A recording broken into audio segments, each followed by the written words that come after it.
The Xbox is everything the Rock is. Cutting edge, powerful, exhilarating. With Halo, Microsoft had that platform-defining title that you had to go out and buy an Xbox if you wanted to play. And that was something that I always envied and admired. Quite frankly, Microsoft proved to the world that online multiplayer was going to be the key to the future. We built Xbox 360 with a mission.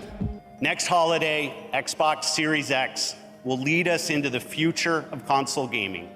Our fastest, most powerful Xbox will set a new bar for performance, speed, compatibility. Our 15 Xbox game studios are developing the largest and most creatively diverse lineup of exclusive games in our history. Microsoft just dropped $7.5 billion to acquire ZeniMax Media, the parent company of Bethesda Softworks, the publisher of games like Elder Scrolls, Fallout, Doom, Wolfenstein, the list goes on. Microsoft is going to be buying Activision Blizzard. If you're an Xbox customer, the thing I want you to know is this is about delivering great exclusive games for you that ship on platforms where Game Pass exists. A few moments later. So we made the decision that we're going to take 4 games to the other consoles, just 4 games.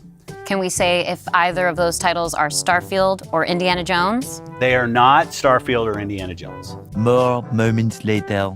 Going to the PlayStation announcement, obviously last spring, we launched 4 games, 2 of them on the Switch, 4 of them on PlayStation, and we said we're going to learn. We said we'd watch. I think at Showcase, I might have said from our learning, we're going to do more. And we run a business. Like, it's definitely true inside of Microsoft. The bar is high for us in terms of the delivery that we have to give back to the company. And I think it's just going to be a strategy that works for us. Hey, what is up everyone? In this video, I want to talk about how Xbox is killing its own brand. So lately, there's been lots of news with Xbox. Obviously, this whole year has been a huge change for the Xbox brand as a whole. This year we saw 4 games that were previously Xbox exclusives, including one of my favorite Xbox exclusives, Sea of Thieves, being released onto the PlayStation, as well as some of them going to the Nintendo Switch. Obviously, this hasn't been the only time that we've seen Xbox games go to other platforms. We've seen this in the past with some of the Minecraft games and stuff like that. But this felt a little bit more significant, a little bit more intentional, that they were really changing things up a bit. At the time, I was more on board with what was going on, but as time has passed and things that were said before have not held true, I am starting to waver a little bit, and I think a lot of Xbox players are wavering a bit in their support for the Xbox brand. So in this video, I want to talk about a few things that Xbox has been doing that is killing their own brand, as well as one major thing that they could do to save everything. So the first thing I want to talk about, and the thing that really prompted me to make this video today, is Xbox has been limiting the power of the Series X. The Series X was touted as the most powerful console ever made, and that may be true, but they don't really treat it that way because they also made the Series S. Now, I do appreciate Xbox trying to provide a cheaper alternative to players to get into next-gen gaming, but it does hurt the brand and players who bought the quote-unquote most powerful console if you can't play the same games as the competition due to policy issues. If you don't know what I'm talking about, Xbox has mandated that all games made for the Xbox platform have to work in parity of features between both the S and the X models. This means that some games aren't able to be released onto the Series X because they're not able to achieve the same feature set on the Series S. We saw this last year with Baldur's Gate 3, which was held back due to not being able to get split screen to work on the S model at launch. So this resulted in both the Series S and the Series X version of the game not being released at launch with the PlayStation and PC version.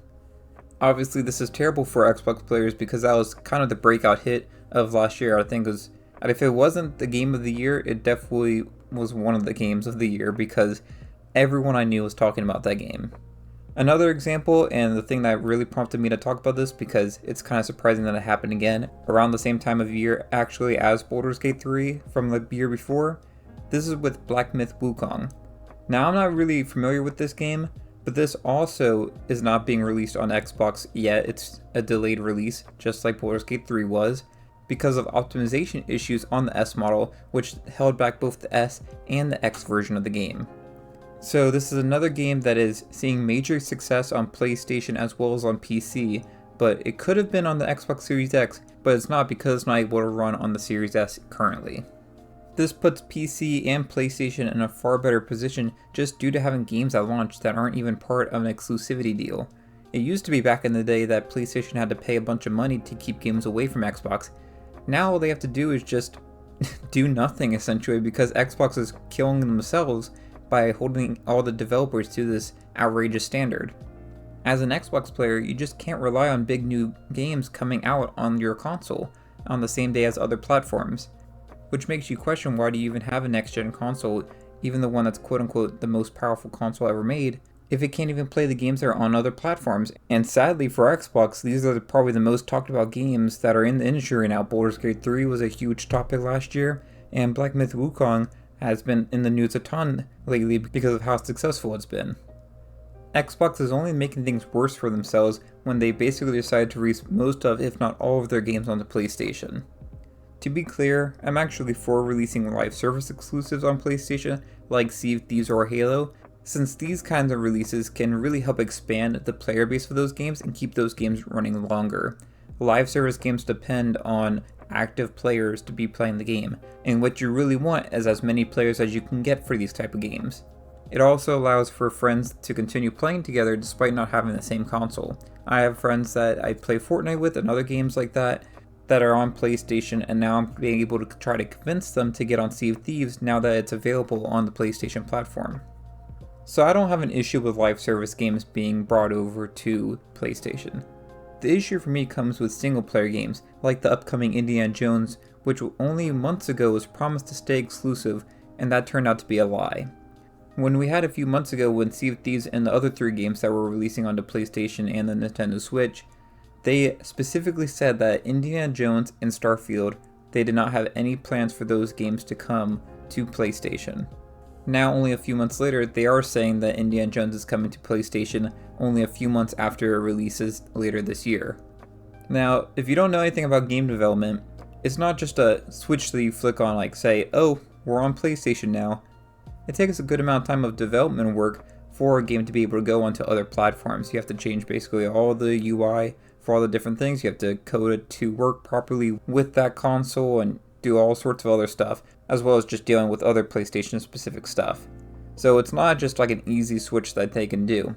And when they made those promises back several months ago, they at the very least were vaguely planning on releasing on PlayStation, because this work takes a while to do. So they would have been working on it either around that time or shortly after announcing that. So whatever the truth may be, it comes off as a lie from Phil Spencer and the rest of the Xbox team. So it just degrades the credibility and the relationship the Xbox community has with Xbox as a brand. It's really interesting to me because Xbox even went as far as paying Disney extra money to make the game exclusive, only then to announce that it will come to the PlayStation only a few months after release. Why go and pay the extra money to Disney to make it exclusive if it's only going to be exclusive for a few months?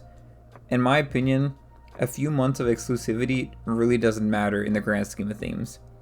At the very least, you want a year-long exclusive if you want it to mean anything. Let's be honest, most games nowadays are delayed several months already. So, like, if you're on a PlayStation, you can basically just treat it as, oh, it just got delayed again. Most players are used to games being delayed. Heck, look at Skull and Bones that released this year. That game was delayed for like a decade, it feels like. So yeah, a few months really doesn't make a difference. With that said though, I'm actually fine with single player exclusives being released on other platforms if it's been several years since that exclusive has been released. I actually think this is a great way to market your console for a sequel to the game. An example of this done well is with PlayStation releasing Spider-Man a year before the second game released on PC. It definitely suckered me into buying a PlayStation. I got the Spider-Man game on PC, I absolutely loved it, it's one of my favorite games of all time now, and when the second one came out, I absolutely had to buy a PlayStation so I could play it, because there was no clue on if it was coming to PC or how long it would take to come to PC, so you just had to buy the console to get it. The fact that Xbox isn't even playing coy with it, like, they could do the PlayStation route where they just basically release Indiana Jones and then don't say if it's coming to PlayStation or not. That would at least potentially help things a little bit in terms of building up the, Xbox support and giving Xbox players a win. But now, like, Indiana Jones isn't really a win for Xbox players, because any PlayStation player that looks over can basically just say, well, I'm going to get it in a few months, so enjoy while you can. Take that bug-ridden game now, and then we'll take it over when it's all polished and cleaned up and all the bugs are fixed. Basically, Xbox players are just beta testers now because most games release in a buggy state, sadly. You might be listening to all this and your thought might be, why is this a problem?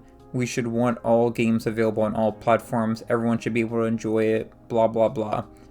And I partially agree with that, but the problem is PlayStation is not putting their exclusives on Xbox, and it's only Xbox putting their games on PlayStation, and then third-party games are being available on PlayStation before Xbox, like with Baldur's Gate 3, which we talked about before.